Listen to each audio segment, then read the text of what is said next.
Hi hello ನಮಸ್ಕಾರ. ನೀವು ನೋಡ್ತಾ ಇದ್ದೀರಾ ಸ್ಪೀಡ್ ನ್ಯೂಸ್ ಕನ್ನಡ. ನಾನು ಸುಷ್ಮಿತಾ ನಟರಾಜ್. ಅನೈತಿಕ ಸಂಬಂಧಕ್ಕೆ ಅಡ್ಡಿಯಾಗಿದ್ದಂತಹ 5 ವರ್ಷದ ಪುಟ್ಟ ಮಗುವನ್ನ ಸ್ವಂತ ತಾಯಿಯೇ ಪ್ರಿಯಕರನ ಜೊತೆ ಸೇರಿ ಕೊಲೆ ಮಾಡಿರುವಂತಹ ಭೀಕರ ಘಟನೆ ಬೆಂಗಳೂರಿನಲ್ಲಿ ನಡೆದಿದೆ.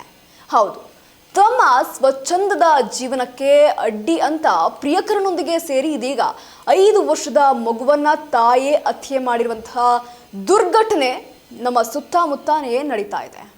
ಇನ್ನು ಮೃತಪಟ್ಟ 15 ದಿನಗಳಲ್ಲೇ ಈ ಜೋಡಿ ಎಂಥ ಗನಂಧಾರಿ ಕೆಲಸ ಮಾಡಿದ್ದಾರೆ ಅಂತ ಅಂದರೆ, ಕೈ ಹಿಡ್ಕೊಂಡು ದೇವಸ್ಥಾನಕ್ಕೆ, ಅದರಲ್ಲೂ ಮಲ್ಲೇಶ್ವರಮಲ್ಲಿರುವಂತಹ ಕಾಡು ಮಲ್ಲೇಶ್ವರ ದೇವಸ್ಥಾನಕ್ಕೆ ಹೋಗಿರುವಂಥದ್ದು.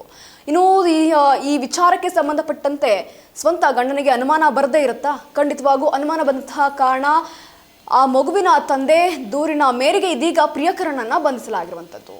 ಇನ್ನು ಇವರಿಬ್ಬರ ಸ್ವಚ್ಛಂದದ ಜೀವನಕ್ಕೆ ಅಡ್ಡಿಯಾಗಿದ್ದಂತಹ 5 ವರ್ಷದ ಪುಟ್ಟ ಮಗುವನ್ನ ಸ್ವಂತ ತಾಯಿ ತನ್ನ ಪ್ರಿಯಕರನೊಂದಿಗೆ ಸೇರಿ ಹತ್ಯೆ ಮಾಡಿರುವಂತಹ ಪ್ರಕರಣದ ಒಂದೊಂದೇ ಗುಟ್ಟು, ಒಂದೊಂದೇ ಕಥೆಗಳು ಇದೀಗ ಹೊರ ಬರ್ತಾ ಇದೆ. ಇದೀಗ ಮಗು ಸಾವನ್ನಪ್ಪಿದ್ರೂ ಸಹ ಕೇವಲ 15 ದಿನಗಳಲ್ಲೇ ಯಾವುದೇ ರೀತಿಯ ಪಶ್ಚಾತ್ತಾಪವಿಲ್ಲದೆ ಈ ಜೋಡಿ ಮಲ್ಲೇಶ್ವರಂ ದೇವಸ್ಥಾನಕ್ಕೆ ಒಟ್ಟಿಗೆ ತೆರಳಿ ದೇವರ ದರ್ಶನವನ್ನ ಪಡ್ಕೊಂಡಿತ್ತು. ಈ ಸಂಬಂಧ ಇದೀಗ ಈ ವಿಡಿಯೋ ಸಿಕ್ಕಾಪಟ್ಟೆ ವೈರಲ್ ಆಗ್ತಾ ಇದೆ. ಅದು ಯಾವ ರೀತಿ ಅಂತ ಅಂದ್ರೆ, ಕೈ ಹಿಡ್ಕೊಂಡು ರಾಜಾರೋಷವಾಗಿ ನಾವೇನು ತಪ್ಪೇ ಮಾಡಿಲ್ಲ, ನಾವು ನಿಯತ್ತಾಗಿರುವಂತಹ ಜೀವನವನ್ನ ಮಾಡ್ತಾ ಇದ್ದೀವಿ ಅನ್ನುವಂತಹ ಮಟ್ಟಿಗೆ ಇಬ್ರು ಸ್ವಂತ ಗಂಡ ಹೆಂಡತಿ ಅನ್ನುವಂತಹ ಮಟ್ಟಿಗೆ ಇಬ್ರು ಪ್ರೇಯಸಿಗಳು ಹೋಗ್ತಾ ಇರುವಂಥದ್ದು. ಅದರಲ್ಲೂ ಒಂದು ಕೊಲೆ ಮಾಡಿದೀವಿ ಅನ್ನುವಂಥ ಸಾಮಾನ್ಯ ಪರಿಜ್ಞಾನನೂ ಸಹ ಇಲ್ಲದೆ, ಒಂದಷ್ಟು ಪಶ್ಚಾತ್ತಾಪನೂ ಇಲ್ಲದೆ ಆ ಹೆಂಗಸು ಓಡಾಡ್ತಾ ಇರುವಂಥದ್ದು. ಇನ್ನು ಮಗಳ ಸಾವಿನ ಬಗ್ಗೆ ಅನುಮಾನಗೊಂಡಂತಹ ತಂದೆ ಪ್ರವೀಣ್ ಮರಣೋತ್ತರ ಪರೀಕ್ಷೆಯ ವರದಿಯನ್ನ ವಿದೇಶದಲ್ಲಿರುವಂತಹ ವೈದ್ಯ ಆಗಿರುವಂತಹ ತನ್ನ ಸಹೋದರಿಗೆ ಕಳಿಸುವಂತಹ ಅಭಿಪ್ರಾಯವನ್ನ ಪಡ್ಕೊಳ್ತಾನೆ. ಅದು ಅಂದ್ರೆ ಅವಳಿಗೆ ಏನು ಡೆತ್ ನೋಟ್ ಇದೆ, ಡೆತ್ ಸರ್ಟಿಫಿಕೇಟ್ ಇದೆ, ಅದನ್ನೆಲ್ಲ ಅವರ ತಂಗಿ ಕಳಿಸಿದ ನಂತರ ಈ ಸಾವು ಸಹಜವಾಗಿ ಆಗಿರುವಂಥದ್ದಲ್ಲ, ಒಂದಷ್ಟು ಶಂಕೆ ವ್ಯಕ್ತ ಆಗಿರುವಂಥದ್ದು. ಆ ರಿಪೋರ್ಟ್ಗಳನ್ನೆಲ್ಲ ಚೆಕ್ ಮಾಡಿದ ನಂತರ, ಅದಾದ ನಂತರ ಆಕೆ ತಕ್ಷಣ ಹೇಳಿರುವಂತಹ ಒಂದು ಮಾತು ಅಂದರೆ, ಇವಾಗಲೇ ಹೋಗಿ ಪೊಲೀಸರಿಗೆ ದೂರು ನೀಡು, ಕಂಪ್ಲೇಂಟ್ ಕೊಟ್ಟು ನೋಡು ಏನಾಗುತ್ತೆ ಅನ್ನುವಂಥದ್ದನ್ನ ಪ್ರವೀಣ್ ಅವರ ಅಕ್ಕ ಹೇಳಿರ್ತಾರೆ. ಇನ್ನು ದಾವಣಗೆರೆ ಜಿಲ್ಲೆಯ ಹರಿಹರ ತಾಲೂಕಿನ ಗುಟ್ಟೂರು ಗ್ರಾಮದಲ್ಲಿ ಖಾಸಗಿ ಶಾಲೆಯಲ್ಲಿ ಈತ ವರ್ಕ್ ಮಾಡ್ತಾ ಇರ್ತಾನೆ. ಇನ್ನು 2007ರಲ್ಲಿ ಹೊಸಕೋಟೆಯ ಪ್ರಿಯಾಂಕಳನ್ನ ವಿವಾಹ ಆಗಿರ್ತಾರೆ. ದಂಪತಿಗೆ ಇಶಾಖಾ ಮತ್ತು ವೆನೆಲ್ಲಾ ಎಂಬ 2 ಹೆಣ್ಣು ಮಕ್ಕಳು ಇರ್ತಾರೆ. ಆದರೆ ಕಳೆದ ಕೆಲವು ವರ್ಷಗಳಿಂದ ದಾಂಪತ್ಯ ಜೀವನದಲ್ಲೂ ಸಹ ಒಂದಷ್ಟು ಕಲಹಗಳು ಉಂಟಾಗ್ತಾ ಇರುತ್ತೆ. ಸಾಕಷ್ಟು ನಾನಾ ರೀತಿಯ ಒಂದಷ್ಟು ಜಗಳಗಳಾಗಿರ್ಬೋದು, ವೈಮನಸ್ಸಾಗಿರ್ಬೋದು, ಇವೆಲ್ಲವೂ ಸಹ ಸಾಮಾನ್ಯವಾಗಿ ದಾಂಪತ್ಯ ಜೀವನದಲ್ಲಿ ಉಂಟಾಗೋದು ಸಹಜ. ಅದರಲ್ಲೂ ಮುಖ್ಯವಾಗಿ ಮೋಹನ್ ಜೊತೆಗಿನ ಮೋಜು ಜೀವನ ಹಾಗೂ ಖಾಸಗಿ ಕ್ಷಣಗಳಿಗೆ ತಮ್ಮ 5 ವರ್ಷದ ಪುಟ್ಟ ಮಗುವನ್ನ ಇದೀಗ ಬಲಿ ಕೊಟ್ಟಿರುವಂಥದ್ದು. ಜೊತೆಗೆ ಮುಖ್ಯವಾಗಿ ನೋಡೋದಾದ್ರೆ, ಈ ಕೇಸಲ್ಲಿ ಮಗು ಕಪ್ಪಿರ್ತಾಳೆ ಅನ್ನುವಂತಹ ಕಾರಣಕ್ಕೆ ಪ್ರಿಯಾಂಕಾಗೆ ಆ ಮಗುವಿನ ಮೇಲೆ ಯಾವುದೇ ರೀತಿಯಲ್ಲೂ ಸಹ ಪ್ರೀತಿ ಆಗಿರಲಿ, ವ್ಯಾಮೋಹ ಆಗಿರಲಿ ಯಾವುದೂ ಇರಲಿಲ್ಲ. ಅದರಲ್ಲೂ ಸಹ ಮಗು ಕಪ್ಪಾಗಿದೆ ಅನ್ನುವಂತಹ ಕಾರಣಕ್ಕೆ ಒಂದಷ್ಟು ಅಸಮಾಧಾನವನ್ನು ಸಹ ಈಕೆ ಹೊರ ಹಾಕಿರ್ತಾಳೆ. ಅದೇ ರೀತಿಯಾಗಿ ಮಾರ್ಚ್ 24ರ ರಾತ್ರಿ ಮಗುವಿಗೆ ಐಸ್ ಕ್ರೀಮ್ ತಿನ್ನಿಸಿ ಕಾರ್ನಲ್ಲಿ AC ಹಾಕಿ ಮಲಗಿಸಲಾಗಿತ್ತು.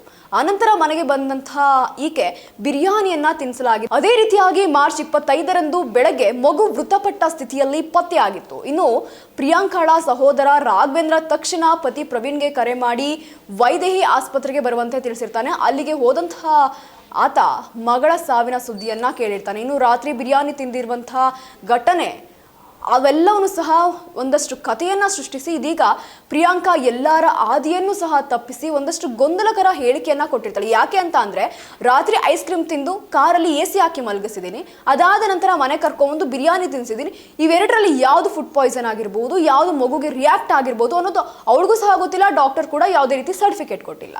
ಇವೆಲ್ಲ ರೀತಿಯ ಒಂದಷ್ಟು ಗೊಂದಲಗಳು ಉಂಟಾಗುತ್ತೆ. ಅದಾದ ನಂತರ ಪ್ರವೀಣ್ಗೆ ಒಂದಷ್ಟು ಅನುಮಾನ ಬಂದ ನಂತರ ಎಲ್ಲ ರೀತಿಯ ಸರ್ಟಿಫಿಕೇಟ್ನ ತನ್ನ ಅಕ್ಕನಿಗೆ ಕಳಿಸಿರ್ತಾನೆ. ಅವೆಲ್ಲವೂ ಸಹ ಬಂದ ನಂತರ ಕಂಪ್ಲೇಂಟ್ ಆಗುತ್ತೆ.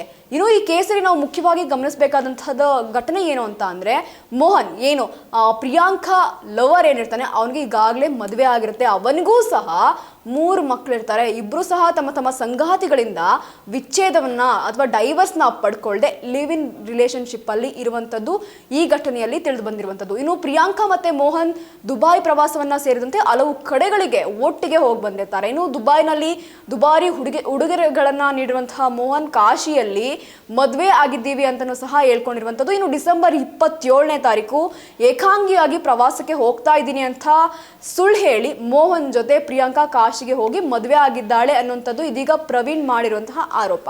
ಇನ್ನು ಪ್ರಸ್ತುತ ಈ ಪ್ರಕರಣದಲ್ಲಿ ಮೋಹನ್ ಬಂದಿಯಾಗಿರುವಂಥದ್ದು. ಇನ್ನು ಈಕೆ ಪ್ರಿಯಾಂಕಾ ಇದೀಗ ಪೊಲೀಸರ ಕಣ್ತಪ್ಪಿಸಿ ಪರಾರಿಯಾಗಿದ್ದಾಳೆ. ಅವಳಿಗೋಸ್ಕರ ಒಂದಷ್ಟು ಶೋಧ ಕಾರ್ಯಗಳು ಸಹ ಇದೀಗ ನಡೀತಿರುವಂಥದ್ದು.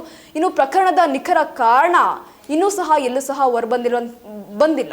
ಒಟ್ಟಾರೆಯಾಗಿ ಈ ಪ್ರಕರಣದಲ್ಲಿ ಯಾವೆಲ್ಲ ರೀತಿಯ ವಿಚಾರಗಳನ್ನ ಒಳಗೊಂಡಿದೆ ಅನ್ನೋದಕ್ಕೆ ಇದೀಗ ತನಿಖೆ ನಡೀತಾ ಇದೆ. ಇದೀಗ ಸ್ವಂತ ತಾಯಿ ಒಂದು ಪುಟ್ಟ ಮಗು ಅನೈತಿಕ ಸಂಬಂಧ ಇಟ್ಕೊಳ್ಳಿ, ಇನ್ನೊಂದು ಮಾಡ್ಕೊಳ್ಳಿ, ಮತ್ತೊಂದು ಮಾಡ್ಕೊಳ್ಳಿ, ಅದಕ್ಕೋಸ್ಕರ ಹುಟ್ಟಿಸಿರುವಂತಹ ಮಕ್ಕಳನ್ನ ಯಾಕೆ ಸಾಯಿಸ್ತೀರಾ? ಇದೀಗ ಒಂದಷ್ಟು ಚರ್ಚೆಗಳು ಸಹ ಸೋಷಿಯಲ್ ಮೀಡಿಯಾ ಆಗಿರ್ಬೋದು, ಸಾಮಾಜಿಕ ಜಾಲತಾಣಗಳಲ್ಲಾಗಿರ್ಬೋದು ನಡೀತಾ ಇದೆ. ಒಟ್ಟಾರೆಯಾಗಿ ಈ ಕೇಸಲ್ಲಿ ಈಕೆ ಮತ್ತೆ ಸಿಗ್ತಾಳಾ ಇಲ್ವಾ ಅನ್ನುವಂಥದ್ದು ಪೊಲೀಸರಿಗೆ ಬಿಟ್ಟಿರುವಂಥದ್ದು. ಯಾವೆಲ್ಲ ರೀತಿಯಲ್ಲಿ ತನಿಖೆ ಮಾಡ್ತಾ ಇದ್ದಾರೆ ಅನ್ನುವಂತಹ ವರದಿ ಸಹ ಇನ್ನೂ ಹೊರಗೆ ಬಂದಿಲ್ಲ. ಯಾವೆಲ್ಲ ರೀತಿಯಲ್ಲಿ ಈ ಕೇಸ್ ತಿರುವನ್ನ ಪಡ್ಕೊಳ್ಳುತ್ತೆ ಅನ್ನೋದನ್ನ ಮುಂದಿನ ದಿನಗಳಲ್ಲಿ ಕಾದು ನೋಡಬೇಕಾಗಿದೆ. ಇದಾಗಿತ್ತು ಈ ಕ್ಷಣದ ಸುದ್ದಿ. ಮತ್ತಷ್ಟು ಅಪ್ಡೇಟ್ಸ್ಗಾಗಿ ನೀವು ನೋಡ್ತಾ ಇರಿ ಸ್ಪೀಡ್ ನ್ಯೂಸ್ ಕನ್ನಡ. ಸುದ್ದಿ ನಿಮ್ಮದು, ವೇಗ ನಮ್ಮದು.